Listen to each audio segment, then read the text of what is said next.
Ranjan and I normally do a kind of a jugal bandi on Storm the Norm, and when Suresh got in touch with us and he said, I want you to speak on brand, so I said, okay, let's do a separate module, because normally we do combine modules. That's what we've been doing for the last 8 months since the time the book has been launched. But this time we did decide to actually follow each other.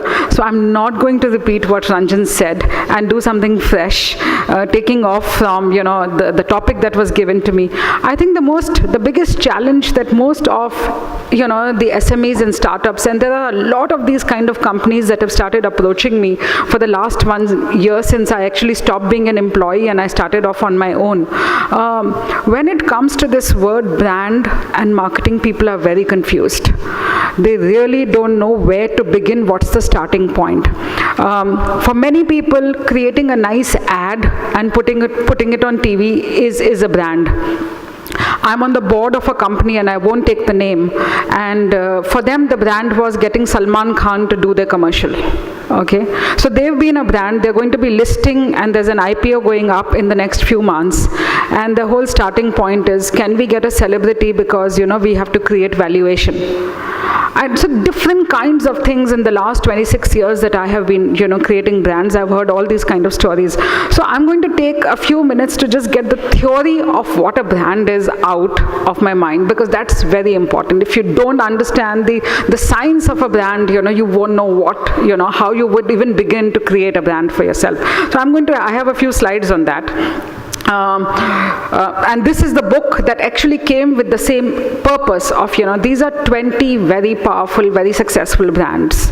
Okay, there are startup brands that have actually created success in the last 10 years, PVR, Make My Trip, and there are brands which have actually reinvented themselves for hundreds of years and stayed relevant, like Raymond, like MTR, like Times of India, pre-World War brands. And then there are challenger brands, who have come and challenged the incumbents. So whether it's an Idea, a Tata Tea, a Kurkure, so there are various such brands inside there as well. So 20 brands. It was important to study whether you are a startup or whether you are a 100-year-old brand. You need to follow certain principles of success. So that's what created this book. For me, the best definition of a brand, and like I said, many people have different understandings. My son, has just turned 18 years old and he wanted to open a bank account, okay? And we have, in our family, we have a bank account in an ICICI and an HDFC, and my daughter has it in Axis Bank. And now my son has turned 18. And so he wanted to open a bank account. So we told him, I was telling him I have an account in ICICI Bank. I told him, okay, you open an account in ICICI. So my daughter has an account in Axis Bank. So she says, no, Axis is okay, this thing. Now this kid actually turns around and he says, but I remember, Mom, last time you were trying to do an online transaction, you actually struggled because you said this ICICI online transaction sucks. I remember your word, you said it sucks, okay? And I will only do transactions online. I have no intentions of going to the bank, whatever. So no ICICI for me. Now what happened?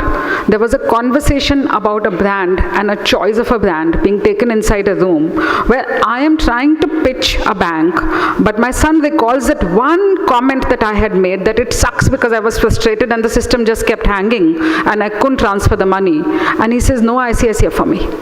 Now, brand is what, people say about you when you are not in the room. That's what is the best definition of brand. And that was said by the CEO of Amazon, Jeff, because a true test is, what are people saying behind your back? What are they saying? And you can pick examples of these kind of conversations that you do in your drawing rooms. A choice of a car, how easily you trivialize, a very powerful brand because of one small experience that you would have, a negative experience that you would have had. So that's the power of a successful brand. A brand is not in your possession. I, as a brand marketeer, all my life can tell you that it's not in my control, the opinions that people have about me. Okay, it rests in consumers' mind. The feelings that they have about your brand, positive and negative, the emotions that they have, the connect that they have. Do I relate to this brand or I don't relate to this brand? They might have had a positive experience, but I don't connect with it. It's not my kind of brand, you know. I will never go to a Vistara Airlines because it's not my kind of brand. I always prefer Jet Airways, or vice versa, whatever. So people have feelings, people have emotions about the brand, and there's very little that you can do to control it. Okay. So if brands belong to customers, how do you control it? You know, what is your role in building the brands? You know, what do you do, you know, to influence what people are thinking? You can only influence it, by the way. You can't actually just be in their mind and make them go through it. And that's why I said it's a very scientific process. Okay, customers form opinions about products or services based on perceptions. So there is a fact and there's a perception. Both these things are equally important. There's a reality, there's a fact, and then there is a perception. That perception gets shaped by many things. That perception could be your own experience, that perception could be the advertisement that you see, that perception could be my neighbor's experience with that category, that perception could be, you know, 15 years back, you know, somebody said something, that perception could be social media is saying something about some brand. Perceptions are very, very, very difficult things to manage in building a brand. Experience you can still manage. So it's a combination of experience and perception that as brand owners need to keep at the back of their mind when they're building successful brands. So, you know, where does it all begin? Now, if perceptions have to be shaped, you know, where does it all begin? What do you do? What is in your control? Okay, how can you start building a brand? So what is in your control is that you can at least start making sure that the stories people tell about your brand are the stories that you actually want them to tell. Okay, you can at least begin there. At least have a story for your brand. What is your brand story? Okay, do you have one? Do you have a clarity about what you want to stand for and what do you want the world to believe about you? If I am, and human beings, you know, are very good analogies for brands. If I am Anisha, what is my story? Okay, first I need to be clear about what my story is. If I'm not clear, the world will not relay that story for me. That I can do many things to get my story wrong in the market is a different story. But at least am I clear to begin with what is my brand story? And going forward, I'm going to rush this because there are 8 essential components that can help you define what your brand is. And these 8 are, people do not buy you for what you sell. People buy you for why you have created an offering like that, you know. So it's the why and not the what. So your brand needs to have a purpose, okay? That purpose, Patanjali, I just did a session the other day. It's become a raging success all over, you know, the country, you know, giving FMCGs a run for their money. Now, Patanjali's purpose is to eradicate diseases through natural Ayurvedic, you know, treatments in India. Now, that's the purpose. We want to eradicate diseases, okay? Now, purpose is both functional and intentional. The intentional purpose is I want to eradicate diseases through Ayurvedic treatments. The functional purpose is I want to be a 1 trillion company in the next 10 years, you know, which is almost 1/3 the size of the entire consumer packaged industries. So you need to have a purpose, and then there needs to be after you've defined your purpose, there's a promise. That promise is your promise to the customer, to the market, okay? Your brand needs to have an identity. The look, the feel, the logo, the design, the aesthetics, the experience, and I had amazing examples of Patanjali, the ugliest possible logo, you know, when you look at the Patanjali logo. But there is so much meaning in that logo. There is yoga in there, there is Ayurveda in there is Hinduism in there, there's something called Bharat Swabhiman written, there's patriotism in there. Now, all of these things are while you see it like a whole, you say, oh my God, you know, this is not, you know, this, from an aesthetic perspective, a brand person will say, oh my God, this is not the most nicely designed stuff. But the meaning in that identity is so relevant for people. So identity is very important. Physicals are very important. Your story is very important. How you communicate, every word that you say. The persona, brands are like human beings. We keep saying there needs to be a personality to the brands. You need to almost define them. If Ranjan's personality is that he's a subject matter expert, he's a specialist, he's a thought leader, okay, but he's very Indian. He'll only wear khadi, okay, kurtas. He'll not wear anything else. No, that's his persona. People know him like that, you know. You need to define your brand through their personas, okay. That's how they get consumed. There's a voice, the tone and manner in which you speak that defines you, and then behind your story has to be a powerful insight. And Ranjan gave a lot of examples of, you know, what good insights are, and there are many other examples in my book. So in the interest of time, I'm going to skip all of that. So, and then you have to bring it alive at every touch point, you know. I mean, Starbucks, whether it is coffee cups, whether it's the smell of the coffee, whether it's the music that you go inside that you listen to, whether it's the machine, the furniture, the colors, the crowd, the ambience, every single thing. How do you use every touch point, and you consistently bring it alive? And that is why global brands, in every single market you go, a Starbucks is a Starbucks is a Starbucks. McDonald's counts the number of sesame seeds on the bun. Okay, any country you go to, the sesame seeds on the bun are counted. Anywhere in the world you go. That's the kind of consistency with which powerful brands are built. Vodafone, I mean, there are again bill, transaction, what's happening at the call center. All of these things are great examples of this thing. So is branding and marketing the same? I'll give you one example before I come to this. Okay.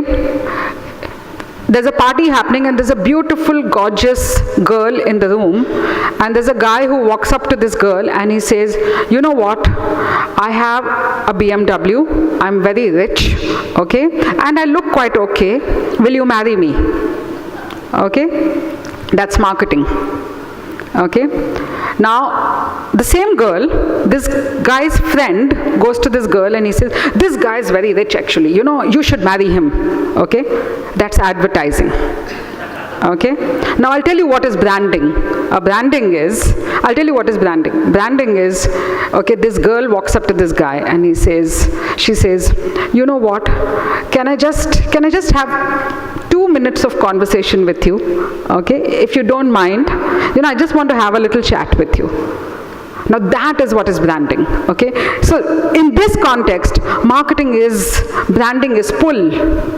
You know, you attract people to you, okay, by the deeds that you do, by how you've defined your components of your brand. You attract people to you.